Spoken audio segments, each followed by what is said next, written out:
আসসালামু আলাইকুম। সবাইকে বিদ্যাবন্ধু পাঠশালার পক্ষ থেকে আবারও জানাই আন্তরিক শুভেচ্ছা ও অভিনন্দন। আজকের ক্লাসে আমরা নবম-দশম শ্রেণীর পদার্থবিজ্ঞান বইয়ের কাজ, ক্ষমতা, শক্তি অধ্যায়টি শুরু করতে যাচ্ছি। অধ্যায়ের শুরুতে আমরা আলোচনা করব কাজ এবং শক্তি সম্পর্কে এবং পরবর্তী ক্লাসে আমরা ক্ষমতা সম্পর্কে আলোচনা করব। তো চলো দেরি না করে শুরু করা যাক। প্রথমে আমরা দেখব কাজ। কাজ কাকে বলে? কাজ হচ্ছে কোনো বস্তুর উপরে বল প্রয়োগ করলে যদি বস্তুটির বলের কারণে সরণ ঘটে, তাহলে বল এবং সরণের উপাংশের গুণফলকে বলা হয় কাজ। যেমন তোমরা এখানে একটা চিত্র দেখতে পারতেছ। চিত্রে আমরা দেখতেছি একটা লোক এদিক বরাবর বল প্রদান করছে এবং সোজা বরাবর এটা সরণ করছে। তাহলে আমরা জানি কাজ হচ্ছে যে দিক বরাবর বল প্রদান করব ওই দিক বরাবরই সরণের উপাংশ। এখানে আমরা যদি একটু অন্য কালার দিয়ে দেখি, এখানে আমাদের এই বল এবং সরণের মধ্যবর্তী কোণ হচ্ছে থিটা। তাহলে বল এবং সরণের মধ্যবর্তী কোণ যদি থিটা হয়, আমরা জানি যে যখন কোনো একটা ভেক্টর কারো সাথে থিটা কোণে থাকে, তখন যার সাথে থিটা কোণে থাকে ওই ভেক্টরের মানটা হয় হচ্ছে কস থিটা, অর্থাৎ ওই ভেক্টর ইন্টু কস থিটা। তাহলে এটা হবে ডি কস থিটা। এবং আরেকটা যেটা থাকবে, যদি আমি অন্য আরেকটা দেখাই যে নিচের দিকে কোনটা কাজ করতেছে, নিচের দিকে আমাদের একটা ভেক্টর কাজ করতেছে, এটা হচ্ছে ডি সাইন থিটা। ওকে, এখন তাহলে আমরা জানি কাজ কি? কাজ হচ্ছে, অতএব কাজ ডাব্লিউ সমান বল ইন্টু বলের দিকে সরণ। বলের দিকে সরণ হচ্ছে ডি কস থিটা। তাহলে এটা হচ্ছে আমাদের কাজ। এখন আমরা মনে রাখবো কাজ হচ্ছে একটা স্কেলার রাশি। স্কেলার রাশি অর্থাৎ কাজের জন্য আমাদের শুধু মান লাগবে, কিন্তু কোনো প্রকার দিকের প্রয়োজন হবে না। এখন চলো আমরা দেখে আসি কাজের একক। কাজের একক হচ্ছে, বলের একক হচ্ছে নিউটন এবং সরণের একক হচ্ছে মিটার। অর্থাৎ কাজের একক হচ্ছে নিউটন মিটার অথবা জুল। এরপরে আসি কাজের মাত্রা। কাজের মাত্রা হচ্ছে, যেমন বলের মাত্রা ছিল ml t ইনভার্স 2 এবং সরণের মাত্রা হচ্ছে l। তাহলে কাজের মাত্রা হবে ml স্কয়ার t ইনভার্স 2। এটা হচ্ছে আমাদের কাজের মাত্রা। এখন আমরা একটা প্রশ্ন দেখে আসো। যেমন মনে করো একটা কোয়েশ্চেন এরকম আসছে যে কোনো একটা বস্তুর উপর কৃত কাজ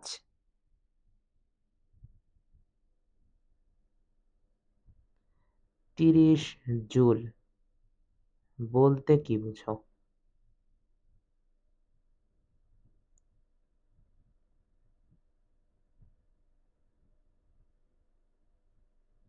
তাহলে আমরা বলবো যে W is equal to 30 joule অর্থ হচ্ছে ওই বস্তুটার উপরে যদি আমি 3 নিউটন বল প্রদান করি, তাহলে এই বস্তুটির 10 মিটার সরণ ঘটবে।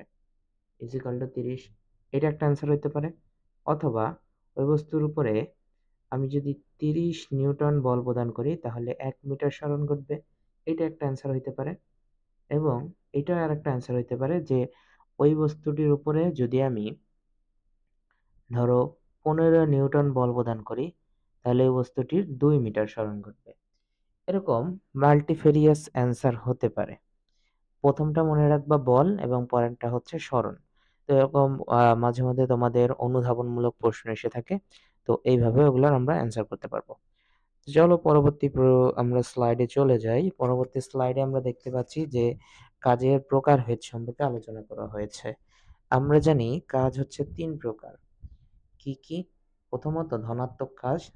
ধনাত্মক কাজ কাকে বলে? এটা বোঝার আগে আমরা একটা চিত্র দেখে আসি। যেমন এইখানে দেখো একটা লোক এদিক বরাবর সোজা টানতেছে এবং সরণ ঘটতেছে। ধনাত্মক কাজ তখনই হবে যখন ওই বল এবং সরণের মধ্যবর্তী কোণটি ৯০ ডিগ্রি অপেক্ষায় কম হবে। অর্থাৎ আমরা জানি যে কাজ W হচ্ছে F S cos থিটা। এখন থিটার মান যদি ধরো 90 ডিগ্রি বসাই, 90 ডিগ্রি যদি বসাই তাহলে cos 90 ডিগ্রির ভ্যালু হচ্ছে 0, আল্টিমেটলি আমার রেজাল্টটা হয়ে যাবে 0। সুতরাং থিটার মান যদি 90 ডিগ্রি থেকে কম হয়ে যায়, ধরো আমরা যদি আরেকবার বসাই যে FS cos 60 ডিগ্রি, আমরা জানি cos 60 ডিগ্রির ভ্যালু হচ্ছে হাফ, তাহলে আল্টিমেটলি আমার অ্যান্সার হবে FS/2, যেটা একটা পজিটিভ রেজাল্ট বা ধনাত্মক অ্যান্সার। তো এইখানে যে সংজ্ঞাটা দেওয়া হয়েছে যে কোনো বস্তুর উপরে বল প্রদানে যদি বস্তুটির বলের দিকে সরণ ঘটে, অর্থাৎ আমি যে দিক বরাবর বল প্রদান করব বস্তুটির ঠিক ওই ডিরেকশন বরাবর বা ওই দিক বরাবর সরণ ঘটবে, তখন ওই বল এবং সরণের উপাংশের গুণফলকে বলা হয় কাজ। তোমরা মনে রাখবে ধনাত্মক কাজ হওয়ার জন্য আমাদের অবশ্যই বল এবং সরণের মধ্যবর্তী কোণটা 0 ডিগ্রি থেকে বড় অথবা 0 ডিগ্রির সমান এবং 90 ডিগ্রি থেকে ছোট হওয়া লাগবে। এটা হচ্ছে এদের শর্ত। এর পরবর্তীতে আমরা দেখে আসি ঋণাত্মক কাজ। ঋণাত্মক কাজও আমরা আগে উদাহরণটা দেই, তারপরে হচ্ছে ব্যাখ্যা করব। এখানে দেখো একজন আম প্লেয়ার সে ড্রাইভ দিয়েছে। সে ড্রাইভ দেওয়ার কারণে তার একটা বল যেটা বিপরীত দিকে কাজ করতেছে এবং সে সামনের দিকে সরণ করছে। তাহলে সে যে দিক বরাবর বল প্রদান করছে ঠিক তার বিপরীত দিকে কিন্তু সরণ করছে। তাহলে আমরা যদি এখানে চিত্র দিয়ে দেখি, এদিক বরাবর বল প্রদান করছে, এদিক বরাবর সরণ ঘটছে। সাপোজ এদিক বরাবর সরণ ঘটছে। তাহলে বল এবং সরণের মধ্যবর্তী কোণ হচ্ছে ১৮০ ডিগ্রি। তাহলে ১৮০ ডিগ্রি হলে আমরা যদি কাজের সংজ্ঞা দেখি, তাহলে W FS cos ১৮০ ডিগ্রি। তাহলে আমরা জানি cos ১৮০ ডিগ্রি ভ্যালু -1, তাহলে আল্টিমেটলি আমার অ্যান্সার আসবে -FS। তাহলে এখানে কিন্তু আমাদের অ্যান্সারটা নেগেটিভ আসতেছে। তাহলে তোমরা মনে রাখবে যে ঋণাত্মক কাজ তখনই হবে যখন থিটার মানটা 90 ডিগ্রি থেকে বড়, 90 ডিগ্রি থেকে বড় এবং ১৮০ ডিগ্রির সমান হবে। যখন থিটার মানটা 90 ডিগ্রির থেকে বড় এবং ১৮০ র সমান হবে। এরপরে আমরা দেখতে পাচ্ছি শূন্য কাজ। শূন্য কাজ কাকে বলে? কোনো বস্তুর উপরে যদি বল প্রদান করা হয় এবং বস্তুটি ঠিক লম্বালম্বিভাবে সরণ ঘটে, তাহলে ওই বল এবং সরণের উপাংশের গুণফলকে বলা হয় হচ্ছে শূন্য কাজ।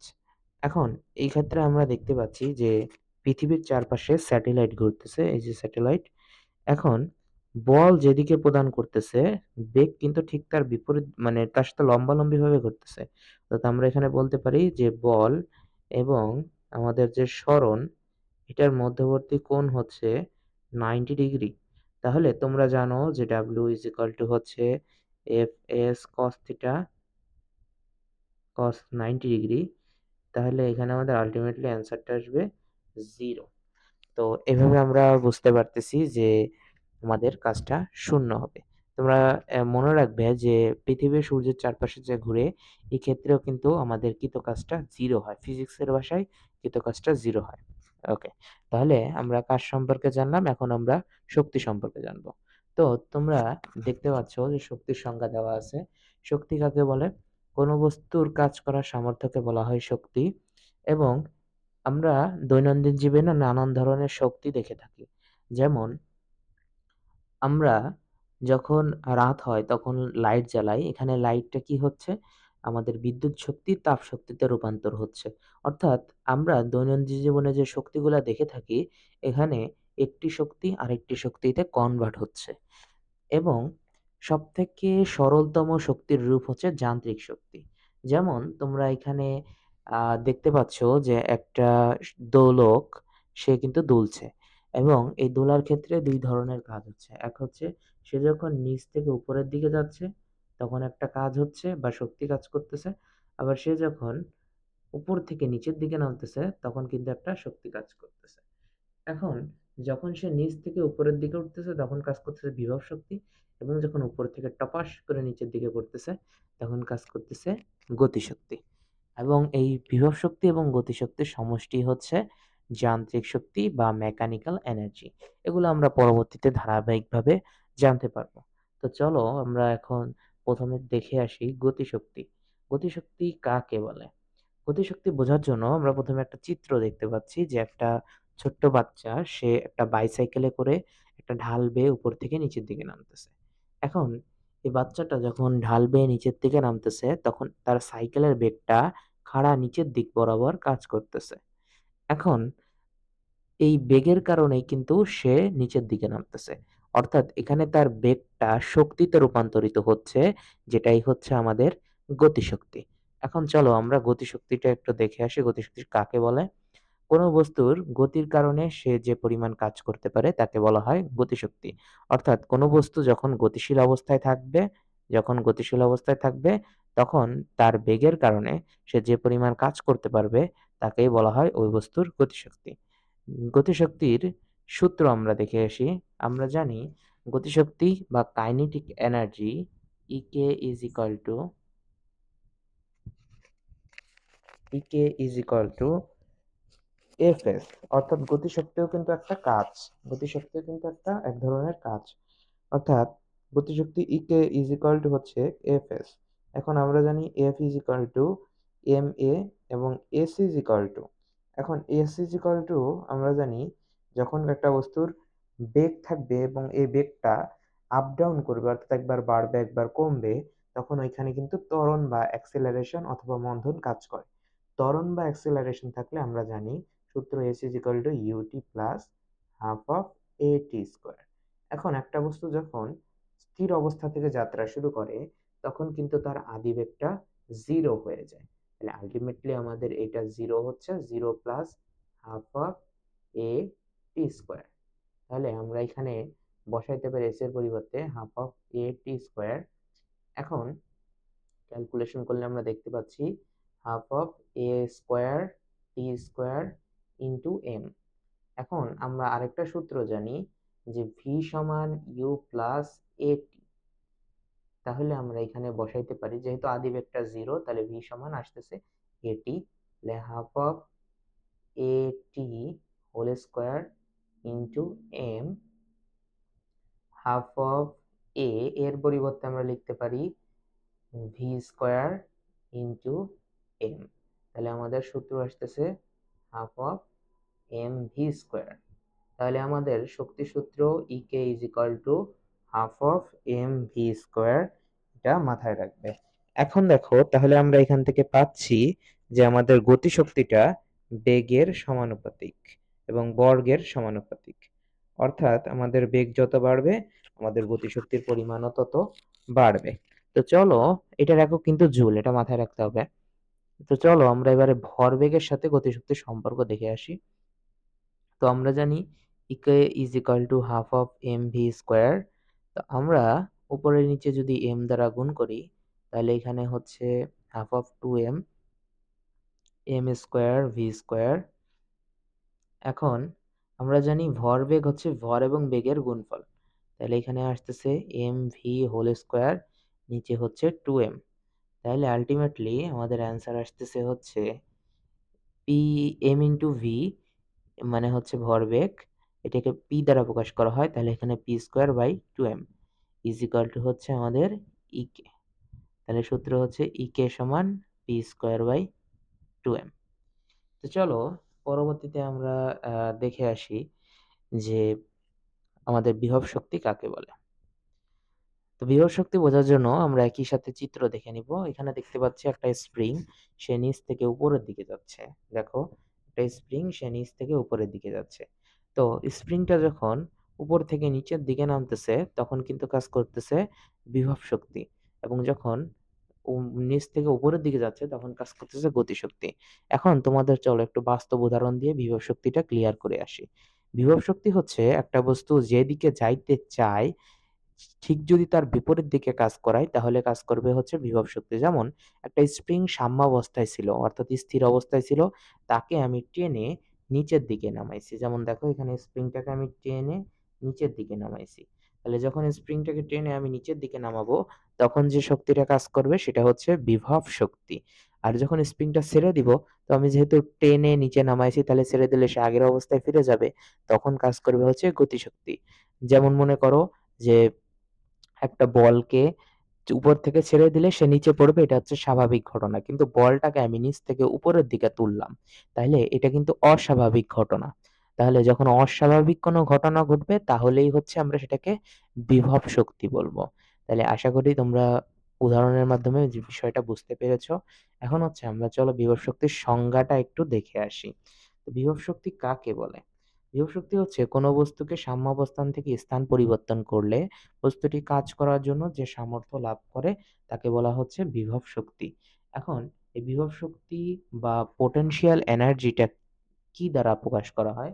এটাকে আমরা ইপি দ্বারা প্রকাশ করে থাকি। বিভব শক্তি বা পোটেনশিয়াল এনার্জি, এটাকে আমরা ইপি দ্বারা প্রকাশ করে থাকি। এবং মনে রাখবা ইপি ইজ ইকাল টু হচ্ছে m g h. E P is equal to m g h. এখানে এইচটা হচ্ছে বস্তুটির উচ্চতা। বস্তুটির উচ্চতা অর্থাৎ ওই বস্তুটা কতটুকু উপর থেকে নিচের দিকে নামানো হইলো, ওই উচ্চতাটাই হচ্ছে আমাদের বিভব শক্তি। ওকে, তো এবারে চলো আমরা দেখে আসি যে শক্তির সংরক্ষণশীলতার নীতিটা কাকে বলে। শক্তির সংরক্ষণশীলতার নীতি, এটা বোঝার জন্য আমরা একটা এক্সাম্পল ফলো করব। যেমন দেখো এখানে একটা বালিকা উপর থেকে একটা নিচে বলকে ফেলে দিচ্ছে। এখানে লেখা আছে দেখো energy, potential energy transfer into kinetic energy, অর্থাৎ এখানে বিভব শক্তিটা গতিশক্তিতে রূপান্তরিত হচ্ছে। তাহলে আমি তোমাদের একটু আগেই উদাহরণ দিয়ে বললাম যে যখন একটা বস্তুকে নিচ থেকে উপরের দিকে উঠানো হবে অথবা অস্বাভাবিক কোনো ঘটনা ঘটবে তখন কিন্তু কাজ করবে বিভব শক্তি বা পোটেনশিয়াল এনার্জি। তাহলে এই বালিকা প্রথমে এই বলটাকে নিচ থেকে উপরের দিকে উঠাইছে, তারপরে উপর থেকে নিচের দিকে ছাড়তেছে। তাহলে নিচ থেকে যখন সে উপরের দিকে উঠাইছে তখন কাজ করছে হচ্ছে বিভব শক্তি বা পোটেনশিয়াল এনার্জি। তাহলে নিচ থেকে উপরের দিকে উঠাইছে যখন, তখন কাজ করছে বিভব শক্তি। এবং বিভব শক্তি যখন কাজ করছে তখন এই বলটার ভিতরে স্টোর হয়ে আছে হচ্ছে গতিশক্তি, মানে সঞ্চিত হয়ে আছে হচ্ছে গতিশক্তি, যেটা পরবর্তীতে এই বালিকা যখন উপর থেকে ছেড়ে দিয়েছে তখন ওইটা গতিশক্তি আকারে নিচে পড়েছে। তাহলে এটা হচ্ছে আমাদের বিভব শক্তি এবং গতিশক্তি। কিন্তু এখানে শক্তির সংরক্ষণশীলতার নীতিতে বলা হয়েছে যে প্রতিটা বিন্দুতে বিভব শক্তি এবং গতিশক্তির সমষ্টি অর্থাৎ যান্ত্রিক শক্তিটা একই হবে। অর্থাৎ আমি যদি এটা এ পয়েন্ট চিন্তা করি, এটা যদি বি পয়েন্ট চিন্তা করি, তাহলে এ পয়েন্টের মোট শক্তি ইজ ইকুয়াল টু হবে হচ্ছে বি পয়েন্টের মোট শক্তি। এটাই হচ্ছে আমাদের শক্তির সংরক্ষণশীলতার নীতি। চলো আমরা এটা বিবৃতি আকারে দেখে আসি শক্তির সংরক্ষণশীলতার নীতিটা কাকে বলে। তো এখানে দেখো দেওয়া আছে শক্তি সংরক্ষণশীলতার নীতিটা কাকে বলে, যে কোনো বস্তুর উপরে যদি আমরা বল প্রদান করি এবং বস্তুটির এই ক্ষেত্রে বিভব শক্তি এবং গতিশক্তির সমষ্টি হচ্ছে সবসময় ধ্রুবক হবে। তাহলে আমরা এটা একটা উদাহরণের মাধ্যমে দেখে আসি। আসো যে বিভব শক্তি এবং গতিশক্তির সমষ্টি কিভাবে হয়। চলো আমরা এখানে একটা প্রথমে একটা সরল দোলক চিন্তা করি। এটা একটা বস্তু আছে এই জায়গায় সাপোজ। তাহলে এইখানে এই হচ্ছে সেই বস্তুটা, এটা এইচ উচ্চতায় আছে এবং এইটা হচ্ছে আমাদের এ পয়েন্ট। এইখানে একটা পয়েন্ট আছে যেটা হচ্ছে বি পয়েন্ট এবং এইখানে যে পয়েন্টটা আছে সেটা হচ্ছে সি পয়েন্ট। এবং আমি একটু অন্য কালার দিয়ে দেখাই। এইখানে এই অংশটুকু হচ্ছে আমাদের এক্স। তাহলে এইটুকু যদি এক্স হয় তাহলে আমাদের বাকি যে অংশটুকু আছে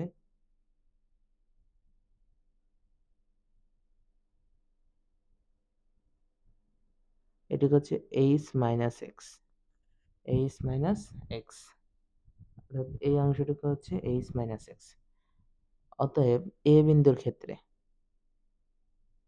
কি ঘটনা ঘটবে, বি এর ক্ষেত্রে কি ঘটনা ঘটবে এবং সি এর ক্ষেত্রে কি ঘটনা ঘটবে, এগুলো আমরা দেখব। তো চলো আমরা দেখে আসি এ বি সির ক্ষেত্রে কি ঘটনা ঘটবে। তাহলে এ বিন্দুতে যখন থাকবে তখন আমাদের যে বিভব শক্তি ইপিএ ইজ ইকুয়াল টু হচ্ছে আমরা জানি mgh। এখন বিভব শক্তির ক্ষেত্রে এইচ হচ্ছে, মনে রাখবা এটা হচ্ছে নিচ থেকে উপর পর্যন্ত,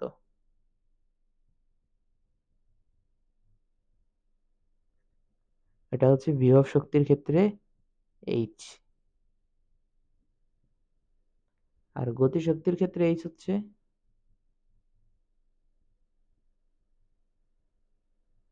উপর থেকে নিচ পর্যন্ত, এটা হচ্ছে গতি শক্তির ক্ষেত্রে এইচ। ওকে, তো এখন দেখো যে যখন এই বস্তুটা এই পয়েন্টে আছে, এ পয়েন্টে আছে যখন, তখন ওই এ পয়েন্টের ক্ষেত্রে আমাদের বস্তুটাকে ক্ষেত্রে বিভব শক্তির এইচটা কত, নিচ থেকে কতটুকু উপরে উঠাইছি আমরা। এই যে আমার পয়েন্টের দিকে খেয়াল করো, এইখান থেকে একেবারে আমরা নিচ থেকে এই এ পয়েন্টে নিছি, তাহলে নিচ থেকে একেবারে উপরের মাথায় নিছি, তাহলে নিচ থেকে উপর পর্যন্ত উচ্চতা অর্থাৎ টোটাল উচ্চতা হচ্ছে এইচ। তাহলে এখানে হচ্ছে mgh। এবং এক্ষেত্রে গতিশক্তি EKA is equal to half of mv square is equal to half of m into v square সমান u square plus 2gh। অর্থাৎ এই ক্ষেত্রে আমাদের যে উচ্চতাটা অর্থাৎ গতিশক্তির যে উচ্চতা, এটা কিন্তু জিরো। কেন জিরো? কারণ আমরা জানি গতিশক্তির ক্ষেত্রে উচ্চতা হচ্ছে কতটুকু উপর থেকে নিচের দিকে নামানো হলো, এ পয়েন্ট থেকে কিন্তু নিচে নামে নাই বস্তুটা, এ পয়েন্টেই আছে। তাহলে এই ক্ষেত্রে নিচে যেহেতু নামে না, আমাদের এইচটা জিরো হয়ে গেলে ইউ তো জিরো আগে থেকেই, তাহলে আলটিমেটলি আমাদের টোটাল ভ্যালুটাই হচ্ছে জিরো হয়ে যাবে, এবং জিরো হলে আমাদের গতিশক্তি জিরো। অতএব আমাদের এ পয়েন্টের ক্ষেত্রে মোট শক্তি হচ্ছে mgh। ওকে, তো পরবর্তীতে আমরা বি পয়েন্টের জন্য দেখে আসি। বি পয়েন্টের ক্ষেত্রে আমরা দেখতেছি বিভব শক্তি হচ্ছে EPB is equal two mg। আচ্ছা, বি পয়েন্টের ক্ষেত্রে দেখো একটু লক্ষ্য করি যে বিভব শক্তি কতটুকু, নিচ থেকে কতটুকু উপরে উঠাইলাম। এইখান থেকে দেখো পয়েন্টারের দিকে তাকাও, এই দিক থেকে শুরু করে এ বি পয়েন্ট পর্যন্ত এইটুক, তাহলে এইটুক দূরত্ব কত আমাদের, এক্স। তাহলে আলটিমেটলি আমাদের এটা হবে mgx। এরপরে হচ্ছে EKV is equal to half of mv square, তাহলে half of M V square সমান U square plus two G H. এক্ষেত্রে এইচটা হচ্ছে কতটুকু উপর থেকে নিচে নামানো হয়েছে, উপর থেকে কতটুকু নিচে নামানো হয়েছে, তাহলে আমরা কতটুকু নামাইছি, এইচ মাইনাস এক্স। তাহলে এইটুকু হচ্ছে এইচ মাইনাস এক্স, এখানে আমরা সেকেন্ড ব্র্যাকেট দিয়ে দিই, এটা হচ্ছে এইচ মাইনাস এক্স। এখন দেখো, তাহলে আমরা এখানে যদি ক্যালকুলেশন করি, ক্যালকুলেশন করলে আমাদের অ্যান্সার আসবে mg H minus mg x. সুতরাং বি পয়েন্টে আমাদের মোট শক্তি আসতেছে বিভব শক্তি এবং এই গতি শক্তির যোগফল, এখানে mgx কাটা যাবে, থাকবে অ্যান্সার mgh। এরপরে 3 নম্বর সি পয়েন্টের ক্ষেত্রে আমরা যদি দেখি, সি পয়েন্টের ক্ষেত্রে আমাদের বিভব শক্তি হচ্ছে EPC is equal two mgh। এক্ষেত্রে এইচটা কত, আমরা জানি সি পয়েন্টে যখন সে আছে তখন কিন্তু সে নিচ থেকে উপরে উঠে নাই, অর্থাৎ এক্ষেত্রে বিভব শক্তির এইচটা জিরো হবে, তাহলে আমাদের এটা জিরো। এবং গতিশক্তির ক্ষেত্রে সি পয়েন্টে গতিশক্তির ক্ষেত্রে half of M V square, তাহলে এখানে আসতেছে হচ্ছে আমাদের, এখানে কিন্তু বিভব গতিশক্তি টোটাল উচ্চতায় বোঝাচ্ছে, অর্থাৎ এটা একেবারে উপর থেকে নেমে নিচ পর্যন্ত আইছে। তাহলে নিচ পর্যন্ত আসলে আমরা জানি ভি স্কয়ার সমান ইউ স্কয়ার প্লাস 2gh, তাহলে আল্টিমেটলি 2 কাটাকাটি গেলে এখানে থাকবে mgh। সুতরাং সি পয়েন্টের ক্ষেত্রে আমাদের মোট শক্তি হচ্ছে বিভব শক্তি প্লাস গতিশক্তি মানে mgh। অতএব আমরা এখানে বলতে পারি যে এ পয়েন্টের মোট শক্তি সমান বি পয়েন্টের মোট শক্তি সমান হচ্ছে সি পয়েন্টের মোট শক্তি। এটাই হচ্ছে আমাদের শক্তির সংরক্ষণশীলতার নীতি। এখন আজকের ক্লাস এই পর্যন্তই। পরবর্তী ক্লাসে আমরা শক্তির সংরক্ষণশীলতার নীতি রিলেটেড কিছু ম্যাথ দেখব এবং আমরা আমাদের ক্ষমতা নিয়ে আলোচনা করব। প্লাস আমাদের ওইখানে পুলি সংক্রান্ত কিছু আলোচনা থাকবে। আশা করি আমাদের পরবর্তী ক্লাস সবাই দেখবেন এবং আজকের ক্লাসে উপস্থিত থাকার জন্য সবাইকে ধন্যবাদ জানাচ্ছি। ভালো থাকবেন, সুস্থ থাকবেন। আসসালামু আলাইকুম।